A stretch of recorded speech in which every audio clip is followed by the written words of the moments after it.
Thank you to Paradox Interactive for early access and sponsorship of this video. My lords, rumours are rife within the Empire. Reports are coming in across multiple channels that a group of aliens, who are collectively referred to as the Galactic Paragons, are returning to our galaxy. These individuals do not appear to have the same ethics, objectives, or goals, but one must wonder, with the sudden influx of these individuals, whether a wider galactic plot is afoot. We have classified them into two groups, those with significant reputations known as the Renowned, of which there are 16, and 4 who number far higher in influence and power, true legends if you will. We should pay significant attention to these, lest they attempt to corrupt our society. We have at great cost acquired details of reports on each Paragon, mostly told from the perspective of the empires that they have been working with. Today we shall discuss the 4 Legendary Paragons. The 16 Paragons of Renown will be covered in a later report. We shall begin with Skrand Sharpbeak, the legendary admiral and commander of the First Talon. Skrand's story begins with a deactivated gateway. We detected a gateway in the Damoon system. Like any other gateway, we went about attempting to activate it, and despite its age, the device formed a stable subspace conduit that was fully traversable. Unusually, we were detecting energy readings similar to those that occur when entering or exiting a gate, but there was no evidence of a ship in transit. However, shortly after we reactivated the gate, a hulking ship emerged at great speed. Its sheer scale unlike anything we had seen before. Military forces have been put on high alert. The unknown vessel is not responding to our hails, but given the fact it appears completely disabled, we will not engage it for now. Investigation and attempts to open comm channels continue. Unfortunately, our investigation into the giant Space Hulk has not yet yielded many answers. We have been able to decipher some of the data that we recovered when the gate first opened. It appears that the ship has been stuck inside the gate for an unknown and possibly incredible length of time. To find out more, we will need to board the ship, and as it is a military vessel, we suggest sending in a special operations unit. The unit was quickly assembled, and soon after boarding the vessel encountered a group of uniformed aliens, who were quite startled by the sudden appearance of our troops. Many were quick to draw weapons, but thankfully, due to the elite training of our troops, a firefight was avoided, and amidst the alien group, their commander called for calm. He explained that the ship is in need of emergency repairs, and once all systems were operational, he and his crew intended to return home to their home planet, Skaraverd. Dressed in full military regalia, the ship's captain certainly cut an impressive figure. The ship's crew speak of him with great reverence, and the force of his personality is palpable even to our own people. He has already raised the possibility of establishing formal diplomatic relations. Given this, we agreed to help the commander repair his ship. Our engineering teams are assisting the alien crew. The vessel's designation translates roughly to the First Talon, and their commander has identified himself as Skrand Sharpbeak, an admiral of great renown. By comparing data from the First Talon's databanks to our own, we have confirmed that Skrand and his crew were trapped within the gate for several millennia. For them it was a short trip, but for the rest of the galaxy, thousands of years have passed by. They have no home to return to. Everything and everyone they have ever known and loved has long since passed. Many weeks have gone by since we first met the Admiral and his crew. Upon learning they have been stuck in the gateway for many thousands of years, the Admiral requested to join our empire and fight our enemies, as a way of thanks for us effectively saving them. We have of course agreed. Many months have now passed, and our relationship with Admiral Skrand and his ship, the First Talon, grows ever stronger. He has been on escort duty, accompanying several science vessels studying the Oracle Grave Nebula. We began to receive reports of a horrific disease breaking out across his ship. Panic has gripped the crew of the First Talon as the novel disease swept across the vessel. According to our initial analysis, the disease is a strain of a relatively harmless virus common to our people. However, to the avian crew of the Talon, it is both serious and disturbing. First manifesting in the plumage, the virus causes the feathers to rot at the root. Within days, the rot spreads to the blood, and within weeks, it's likely to prove fatal. We have quarantined the ship and are sending multiple medical teams to assist. Sadly, despite our best efforts, the Admiral has contracted a severe case of feather rot, and we estimate a further 60% of his crew are infected. We are receiving more reports of hitherto unseen symptoms that have appeared almost overnight. The first Talon sickbay is overflowing, and the ship's corridors are full of the sick and dying. The first fatalities of the disease are now being reported. The avians aboard the ship remain unable to fight off the infection on their own, and unless we can find a cure, we estimate a mortality rate of almost 95%. Almost the entire ship's crew will be dead within days. I'm pleased to report after days of frantic work, we were able to administer a successful treatment to the crew of the first Talon. Medical teams are now swarming the ship, inoculating the sick and infected. We suspect the crew and the Admiral will take many months to recover, but a full recovery is indeed expected. Physically, at least. It has now been several years since we found the first Talon stuck within the gateway. Our personnel have worked hard to foster relations with the Admiral and his crewmates. This effort in cross-cultural exchange is beginning to bear fruit. The Admiral has agreed to hand over the designs for their highly effective strike craft. We hope that this could lead to a great leap in our understanding of space combat. Decades have now passed since we first met the Admiral, and recent developments in genetic engineering may enable us to repopulate Admiral Skrand's species. We may lack the genetic diversity to make them fully capable of reproduction, but filling in the gaps with compatible genes should get the job done. All that is required to get started is adequate funding and the Admiral's permission. The Admiral appeared mostly non-committal regarding the project. We think he assumes it holds little hope. Nevertheless, we have begun the endeavour. The avian DNA is far more rigid than expected. So much so, it's been necessary to splice genes from other avian species. The approach is not ideal, but we hope it will allow us to finish the job. Our efforts to replicate Skrand's DNA have been more or less successful. Although their appearance is identical, the genetic makeup of the clones is different enough from Skrand's that they constitute a new species. We are told that they have taken to calling themselves the Talons. Skrand had little to say about these clones. He stated, "I saw the result of your genetic experiment. The clones are far from perfect, but nevertheless I am grateful for your attempt. These clones will provide us with a way to live as we did in the past. In time, it may even be possible to have nestings. You have given us hope. We thank you for that. May your plumage shine." Finally, Skrand is beginning to share the history of his people. He talks about the Great Migration. According to the Admiral, when his civilization was first active, they were situated around the centre of the galaxy. However, many dangerous empires occupied that region of space. His species believed it would be much safer towards the galactic rim, and as such, the Great Migration began. Eventually, after many centuries, secure along the galaxy's outer rim, Admiral Skrand's kin enjoyed both peace and prosperity. Having traded vigilance for comfort, they were unprepared for the coming menace. They were attacked without warning. No wings unfurled, neither talon or beak flashed in combat. The faceless invaders bombed the avian worlds. In their wake, they left only death. I speculate, my lords, but I believe the Admiral is describing the extra-dimensional invaders we know as the Unbidden. In any case, the histories continued. The Scaraverd's government collapsed, its economy laying ruins, but the valour of its people was undiminished. Far from the front lines, a project was hatched. A ship would be built unlike any that had come before. Its sheer scale was truly awesome to behold, and it was placed under the command of one of their last admirals.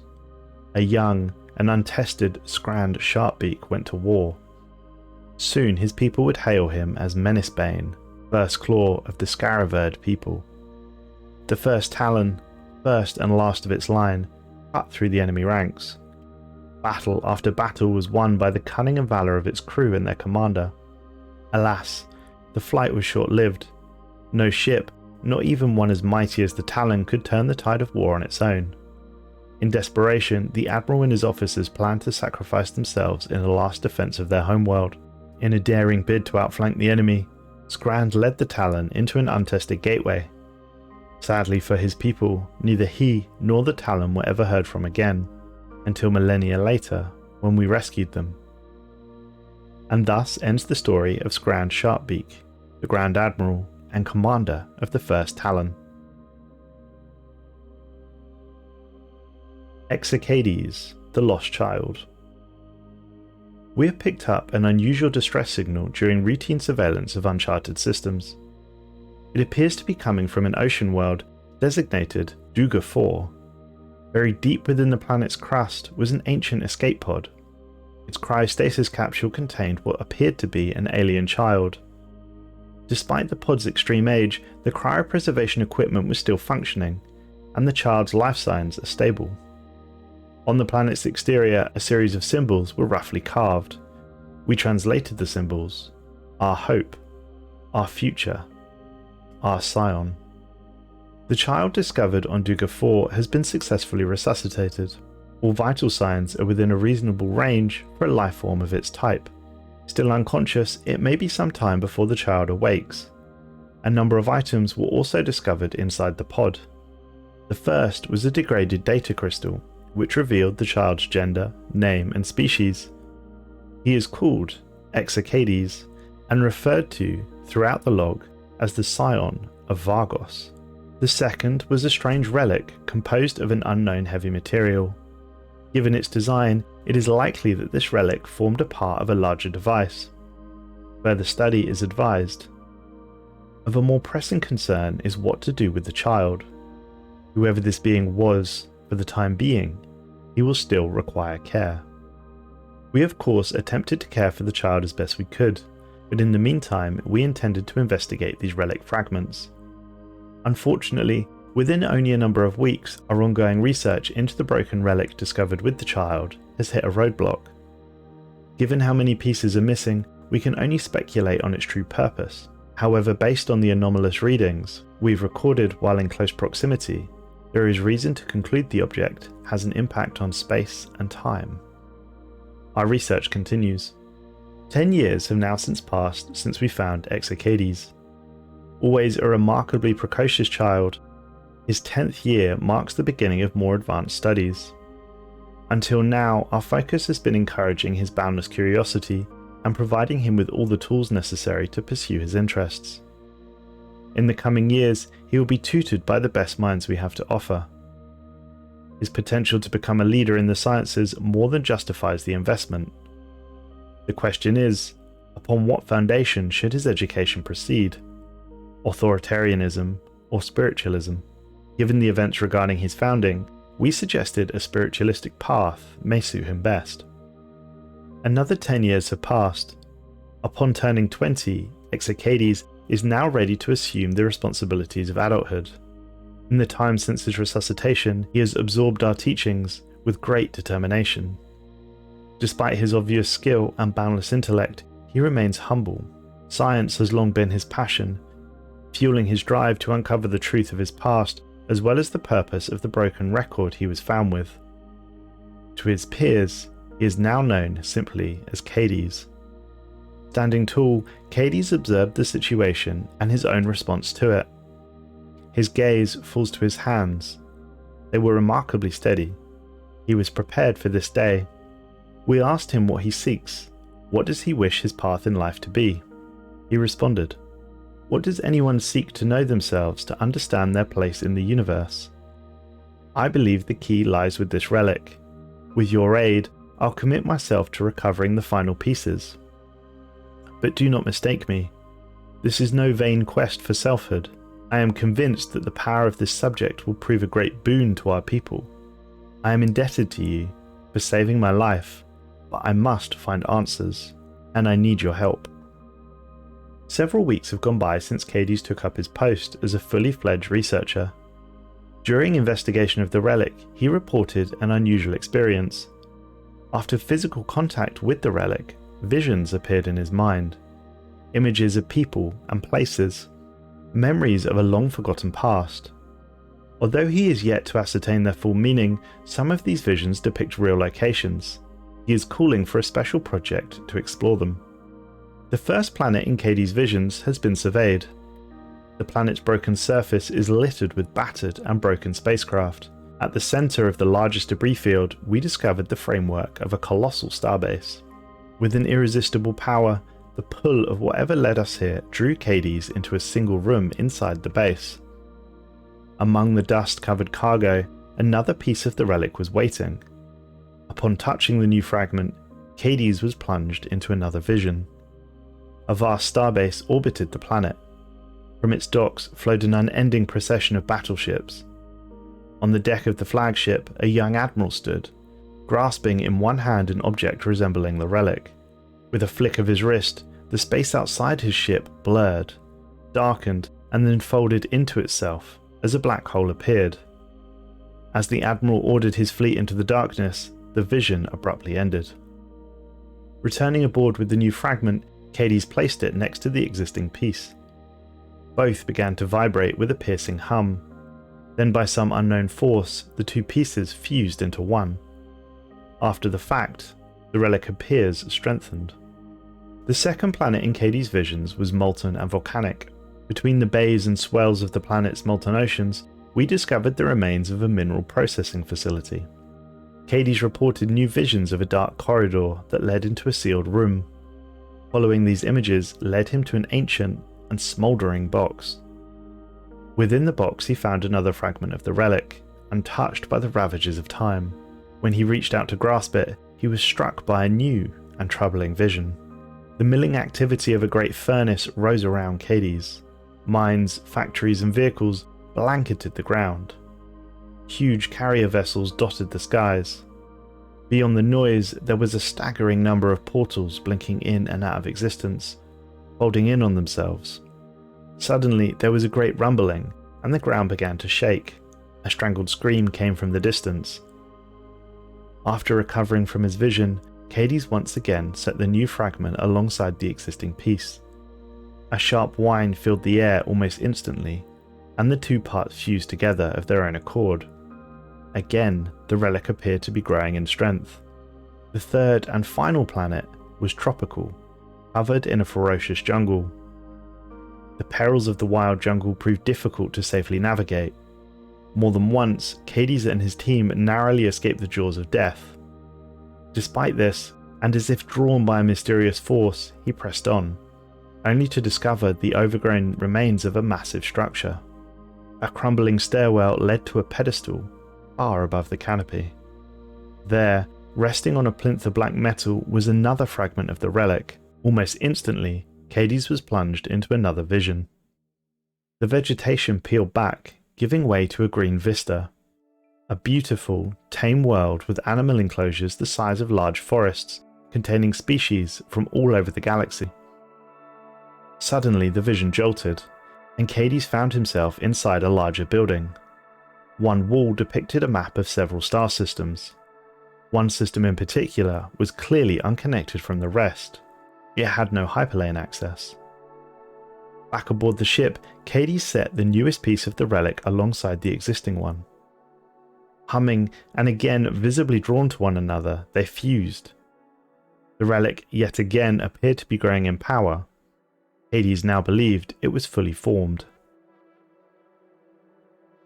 After the retrieval of the final fragment, the relic now appears as if it was never broken. Upon its restoration, research on its purpose is promising and ready to continue. A special project led by Cades himself has been prepared. This project has led to some intriguing discoveries. Its connection to Cades had been affirmed. When in contact with his Vargarosian DNA, the relic's particles begin to resonate in high frequencies. Although the mechanics behind this remain unknown, the effects are symptomatic of space-time manipulation. After several attempts to measure and control this process, Cades experienced another vision. Cades described seeing the relic as if from within. Particles the size of suns swirled around him.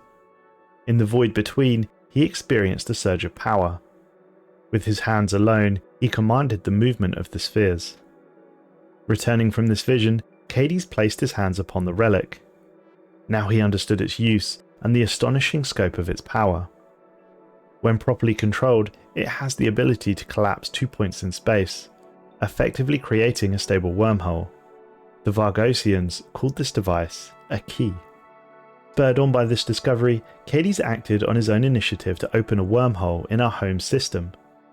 Not even he knows where it leads, but his will remains resolute, believing it is likely his people's home.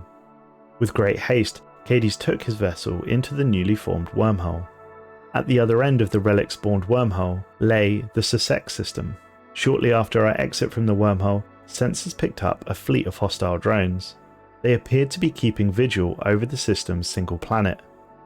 Initial scans suggest there are no life forms present among them, nor on the planet itself. ExaKeides stated with a certainty that the planet is indeed the origin of his people. He believes it is sure to hold answers. A demand from the drones to open comm channels came through. As the channel opened, screeching static blends with a wash of robotic vocalization. In cycles, each voice overlaps the next, the message volume oscillating in irregular waves. Eventually, a clear voice speaks. Target action, return key. Counter action, destroy target.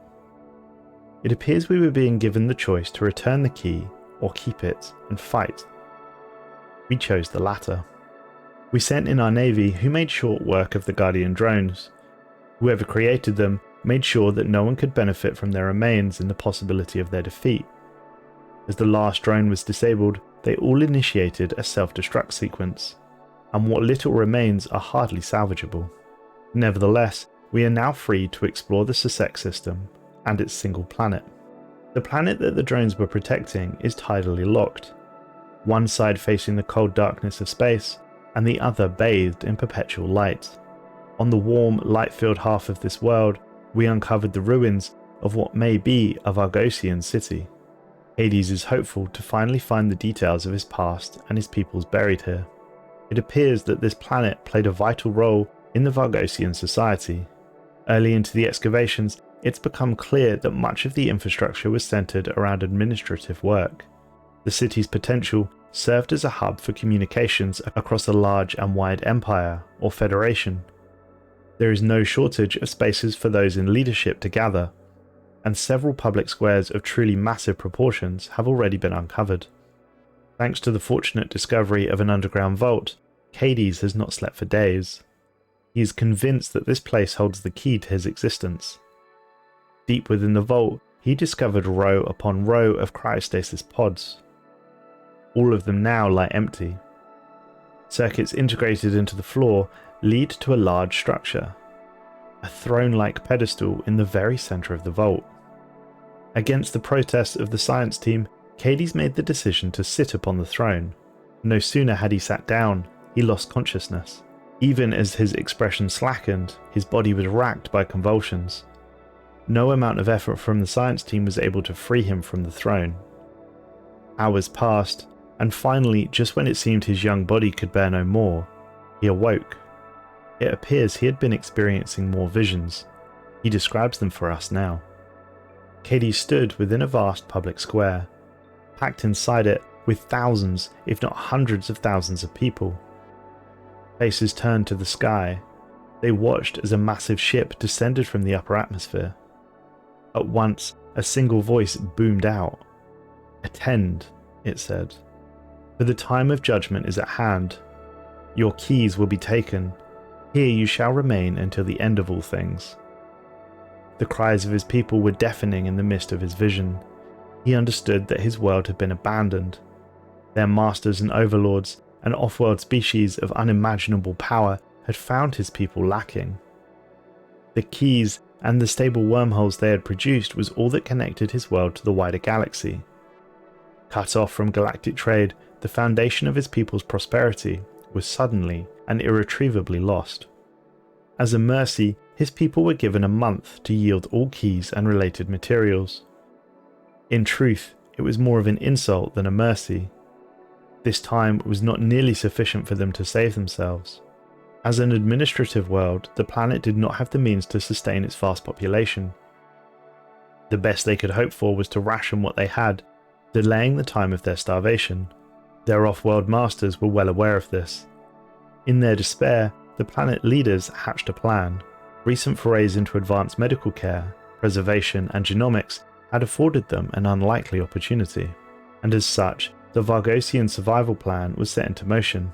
The pod containing their would-be Scion, ExaKeides, was launched into space, and with it a fragment of the last key, broken into 4 pieces and scattered across the galaxy to avoid detection. ExaKeides was born without parents, the product of genetic engineering. Encoded within his very DNA lay the memories of his people. Upon his maturity, contact with the key would allow him to access these memories in the form of visions. Alongside this plan, the planet's leaders ordered the construction of thousands upon thousands of cryostasis pods and a giant underground space to house them. They hoped that the brightest could sleep, awaiting ExaKeides' return. And so they slept, until the cryostasis machines could no longer support their bodies. Their minds had been reduced to mere data, and they waited for ExaKeides inside the throne. So as not to squander their sacrifice, ExaKeides once more sat upon the throne. This time it proved a shorter and far less dramatic affair. The memories of his people entered him, with the tranquility of a flowing stream. With his ancestors' knowledge and memories in hand, the excavation was shortly concluded. His next course of action is to attempt to process all of the obtained data. Several weeks have passed since ExaKeides took to the machine throne. His shoulders are slumped, his usual vigour diminished. It would seem that recent events have taken their toll. Despite this, he did appear content. "I have my answers," he said. "They may be bittersweet, but I'm glad to know them." We told ExaKeides he has done his ancestors proud, and went on to ask him what he thought we should do with the key. Despite being fully restored and functional, it seems regrettable that its full power had been lost. We are unable to use it without a receiving device. Sadly, although we can create wormholes back to his ancestors' homeworld, we did not possess the means to reconstruct another key at this time. Nevertheless, we hope our physicists continue to gain insights from its study. Regarding ExaKeides, science remains his passion even now. If anything, his ancestors' memories have only whetted his appetite for discovery. The galaxy is full of wonder, and there is a difference between knowing and seeing. In time, he says, I may even see the people of my homeworld restored from the ruin it is today. But for now, what I have learnt is yours. I look forward to applying the lessons of my people. Where do you need me the most? We allowed ExaKeides to return back to science. It was his passion after all, and where we thought he would be most valuable. And thus ends the story of ExaKeides. Azaryn, the Astro Creator. One of our deep space early warning stations has picked up something quite bizarre. It would appear that someone or something is trying to establish contact with us. We hear the rush of flowing liquid in the distance and the squawking and wing flapping of tiny avians taking flight. The transmission seems to be coming from a thriving biome, and is indeed active. Whoever or whatever is on the other end is waiting for us to speak. We attempted to make contact but sadly received no response. We are sending a science team to the transmission's rough location in the hope to investigate further. Sadly, the science team was unable to locate the signal, and a number of weeks have now since passed. But it appears that the same someone is attempting to contact us once again. We hear the sounds of the biome from earlier, but still, nobody is present. This time, however, we were able to triangulate the signal and are currently tracing the source. We have ascertained that they must be coming from a moving object. A leading theory suggests that we were contacted by a ship, which may be used as a nature reserve. We are attempting to establish communications. Finally, we have been able to establish communication. We are met with the now familiar sounds of the biome. However, this time we can hear a calm and soft voice. It greets us. Warm greetings to you. I have been expecting you. Pardon the pretense, but I had to know how curious you were. Now let me ask you something. How do you value life? Our diplomat aboard the science vessel initially attempted to avoid the question, and rather asked the creature who she was. The creature responded, You'd rather begin with the pleasantries. Very well. Allow me to introduce myself. Smile spread across her face. I am Azaryn. but until you answer my question, I will say no more. Now tell me, what value do you ascribe to life? We answered that depends. We believe life comes in many forms. That seemed to somewhat satisfy Azaryn. She responded, a sensible answer.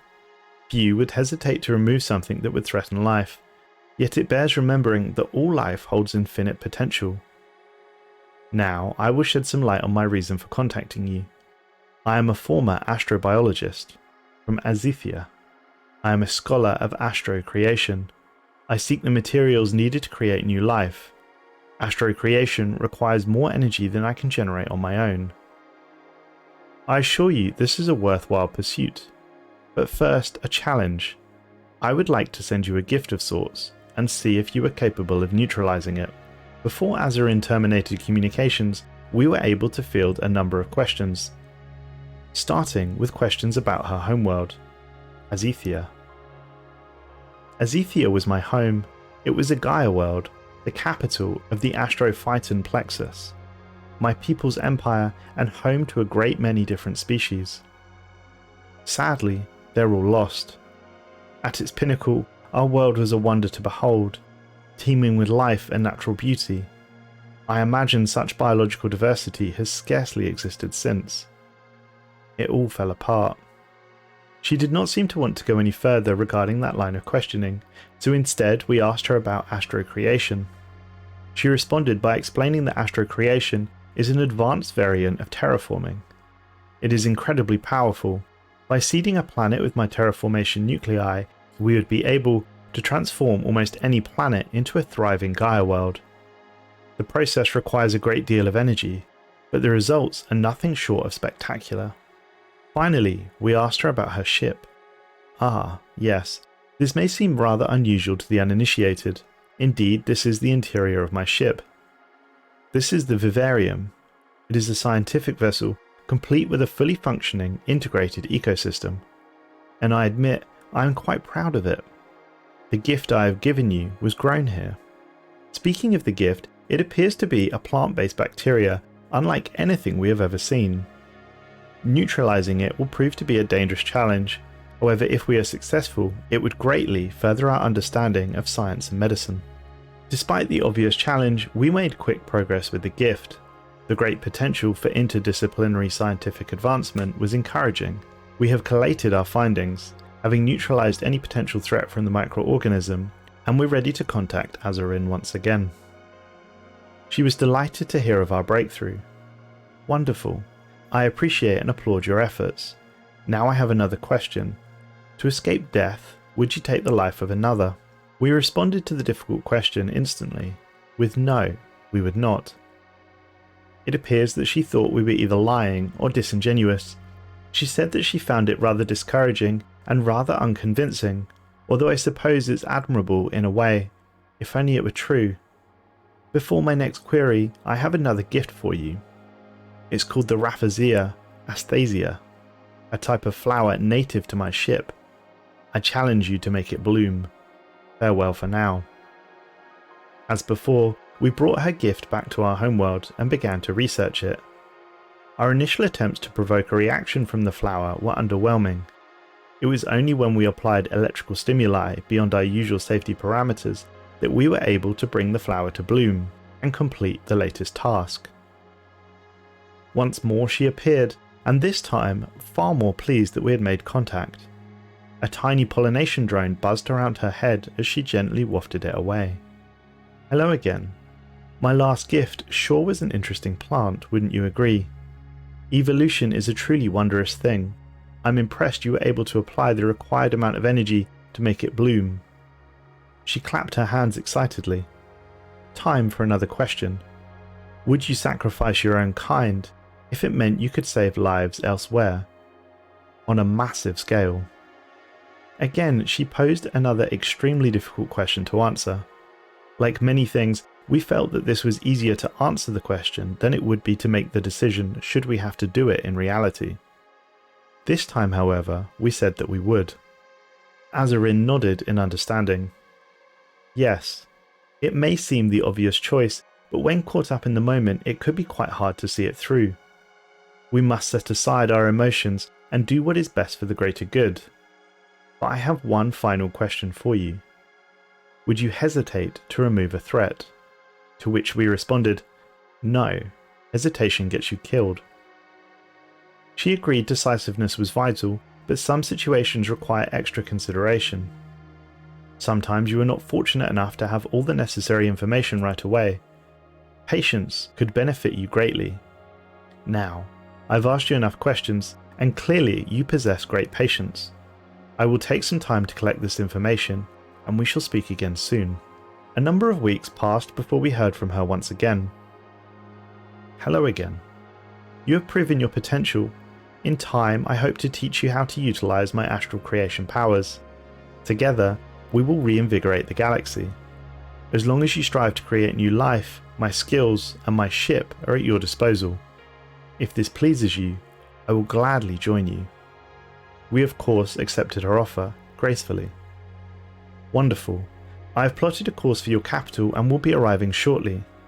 Oh, and before I forget, my ship's ecosystem is home to a wide variety of ecto-hormones. To commemorate our collaboration, I am prepared to release my pheromones. They are not my best work, but I hope they will provide some positive effects to your people. Azaryn released her cocktail of pheromones across our homeworld. Within moments, our people seemed invigorated. Happiness, work rate, and general output seemed to increase tenfold. We wonder if we should be concerned. Azaryn has been with us for a number of months now. However, we have recently had an incident. Acting of their own accord, one of our scientists has covertly obtained a sample of the Azaryn terraformation nuclei. Researching this could provide valuable information, which she does not seem inclined to share with us at this stage. Despite the potential value this research might hold, we decided to return the stolen item back to Azaryn and punish the rogue scientist involved. She was most relieved. She stated, "You cannot understand my gratitude that you have seen fit to return this to me. Without the proper means to control its power, the results could have been catastrophic. Thankfully, history will not repeat itself. To honour the actions of your government, I will prepare a fresh batch of pheromones." We questioned her on what she meant regarding history repeating itself. She immediately began to shake her head, saying that she had said too much. Meddling with nature can have terrible consequences. In my younger days, before I had honed my skills, I made a terrible mistake. Our planets were flourishing, they were beautiful, but a simple miscalculation led to the introduction of an unforeseen bacteria. The balance was tipped and a mass extinction followed. We were not cautious, and we paid the price.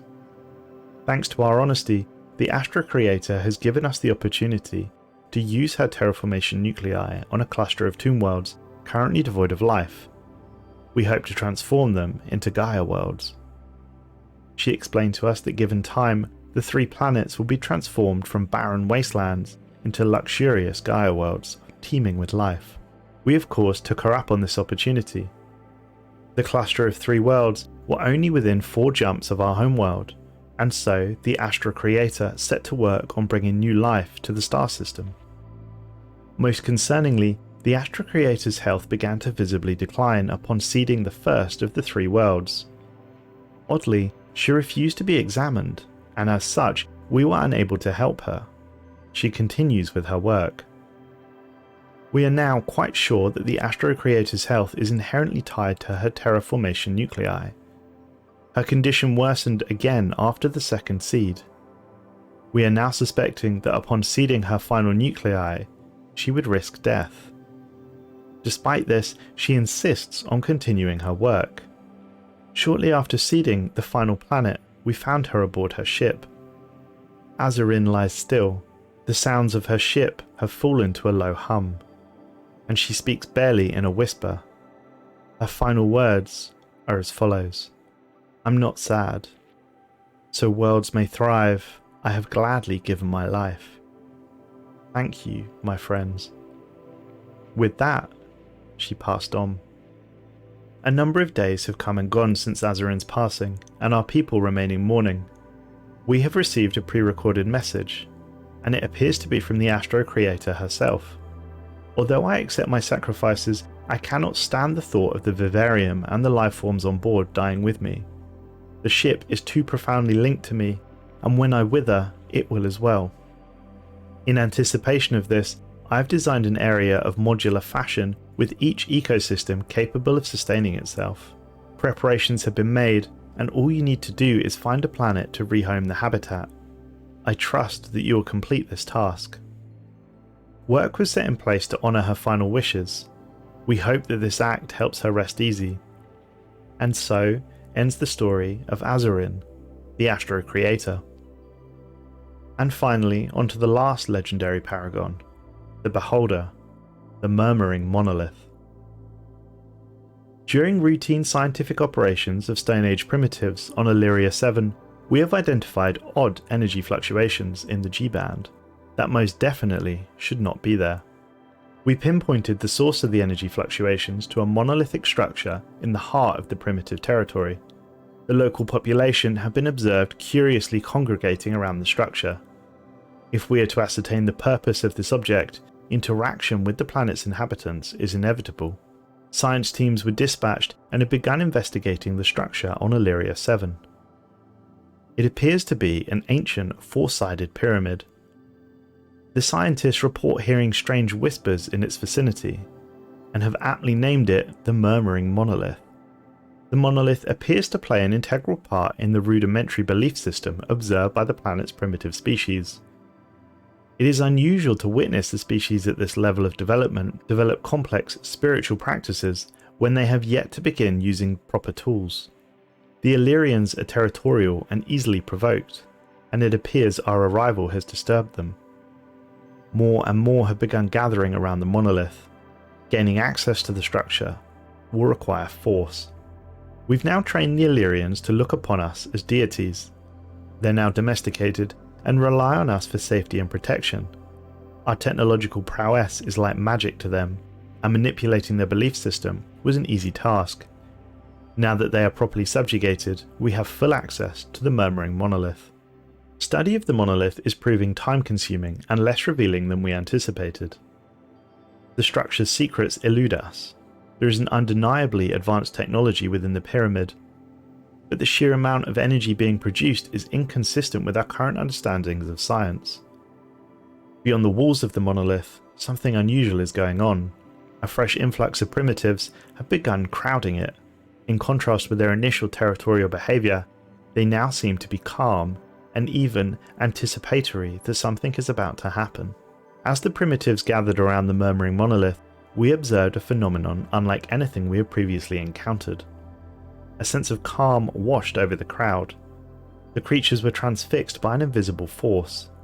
Some of our scientists were also caught up in this paranormal event and for a moment lost touch with reality. When they came to, they claimed to have communed directly with the Murmuring Monolith. The scientists were, of course, ordered to debrief and report in full. Their reports regarding the recent communion makes for an interesting read. Supposedly, the ordeal was a liberating and transformative experience. The scientists now refer to the event as the Murmuring and maintain that the monolith made direct contact with them. In the brief moment of contact, the participants were able to share their innermost thoughts with all involved, and were overcome by a sense of trust and understanding. When the effects faded, the monolith's energy emissions plummeted. Perhaps we could devise a way to re-establish contact with the monolith. Several weeks of intense research has gone by, and we successfully recreated the conditions of the first murmuring and initiated a second communication with the monolith. This time, we have been able to sustain the phenomenon and have established contact with an entity who is using the monolith as a conduit to reach out from another location. The entity has identified itself as the Beholder. It claims to exist within the Shroud and uses the monolith to reach out from a different plane of existence. It feeds on energy and has agreed to offer us assistance in exchange for a feast. Clearly, we have no reason to trust this entity, but given that the energy requirements it requests are fairly minor, we suggested to go ahead and feed it the energy it asked for. We fulfilled our end of the bargain with the Beholder, delivering the energy in the amount requested. Upon receipt of the power, the monolith began emitting high-frequency vibrations. It then began shaking, and the ground surrounding it crumbled as the monolith rose, revealing itself to be at least 2 times larger than even our most outlandish estimates. A huge octahedral structure, the monolith was suspended in the air as dirt and dust fell to the ground around it. The inhabitants of the planet screeched in panic as it took to the skies. Climbing high into the atmosphere of Illyria 7, it is now clear that the murmuring monolith is a colossal vessel capable of spaceflight. It has currently moved into orbit of the planet. According to the beholder, it is indebted to us, and it is capable of 2 primary functions. It can act as a warship in times of great strife, but its ideal setting is for it to settle on a world of our choosing, where it can assist the world's governors, psionically. The beholder tells us that should we wish it, over time it will convert the populace of the planet into beings capable of wielding the power of the Shroud. Quite the transformation indeed, and clearly quite a dangerous possibility. And thus ends the tale of the beholder. That covers all 4 of the new Legendary Paragon Leaders. I'll cover the renowned 16 in my next video. Thanks for watching, folks. Enjoy the new DLC, and thanks again to Paradox for sponsoring this video. As ever, if you want to hear more lore, please click the video on screen now.